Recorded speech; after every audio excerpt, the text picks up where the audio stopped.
Здравейте! Днес ще ви покажа първите две стъпки на метода CFOP, а именно Cross и F2L. Така, нека първо да разбъркаме купчето. Тези, които вече знаят как се реди купчето по начинаещ метод, би трябвало да знаят как се реди кръста, но нека пак го преговорим.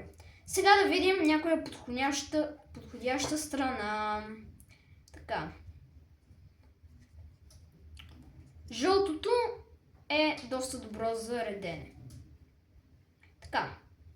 Сега веднага можем да свържем тези. Това искаме да дойде тук. Значи ще го свалим долу. Ще завъртим два пъти. Ще завъртим. И така. Вече имаме тези две. Така. Това вече ни е дошло. Така че завъртаме два пъти.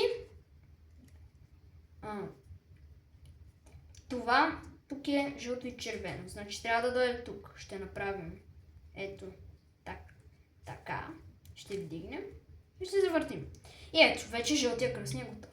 А сега в начинаещия метод първо се слагаха ъглите и после се слагаха ръбовете. Но сега в CFOP ние ще ги слагаме едновременно. Първо нека завъртим купчето. Сега тук имаме ръб. Жълто, синьо и червено. И ще ни трябва ръб, синьо и червено. Къде е този ръб? Ето го. Добре. Сега как да ги свържем? Значи при този случай ние няма как да ги свържем. Значи трябва това купче да го изместим тук. Така ще можем да ги свържем. Но как да го направим това? Ами много просто. Сваляме това, което не искаме да ни мърда надолу.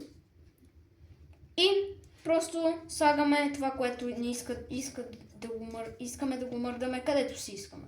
Ние сега искаме да дойде тук, така че го завъртаме. И си оправяме. И сега трябва да намерим къде трябва да поставим този ъгъл. Ето тук. Значи ще завъртим тази цялата работа. Е така. Ще завъртим купчето и виждаме. И сега. При този случай сега е много лесно, защото просто ще вдигнем, ще завъртим и ще свалим. И така вече ръбът и ъгълът са поставени едновременно. И нека да го направим и с другите три. Така, тук виждаме жълто, зелено и оранжево. Трябва да намерим ръб, оранжево и зелено. Ето тук. Добре. Сега ние трябва да го изместим, за да видим дали може да съвпадне. Така, тук. Но виждаме, не може да съвпадне.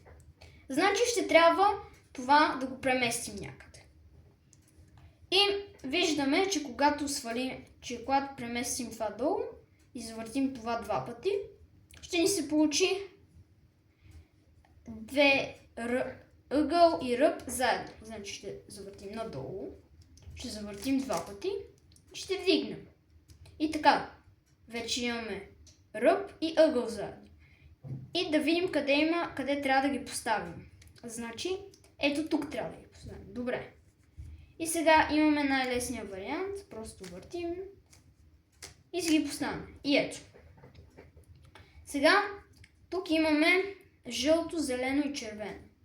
Трябва да намерим ръб, зелено и червено. Ето го.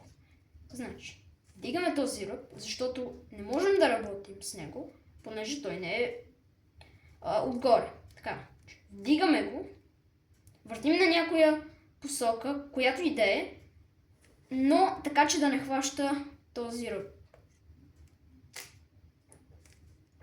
И да видим как можем да го оправим. Този случай е много лесен, защото можем направо да ги хванем. Ето така. Ето. И сега виждаме жълто, оранжево и синьо. И трябва да намерим ръб оранжево и синьо. Ето го. Но както знаете, трябва да е в горния ред. Така, ще го вдигнем. После ще завъртим на някоя страна. Ще си го правим. И да видим кой случай ни е дошъл. Аха, тук случаят е по-различен, защото тук жълтото е отгоре. Така че при този случай ще трябва, когато да сложим на мястото този цвят, ето така, оранжевото с оранжевото. И да завъртим на противоположната страна на цвета му. Седно тук е синьо и оранжево и така ще стане. А противоположната страна ще е такава. И просто ще свържем ръба и ъгълът. Ето така. Това ще си го върнем на мястото и ще го поставим. А относно OLL и PLL можете да видите алгоритмите в нашия сайт.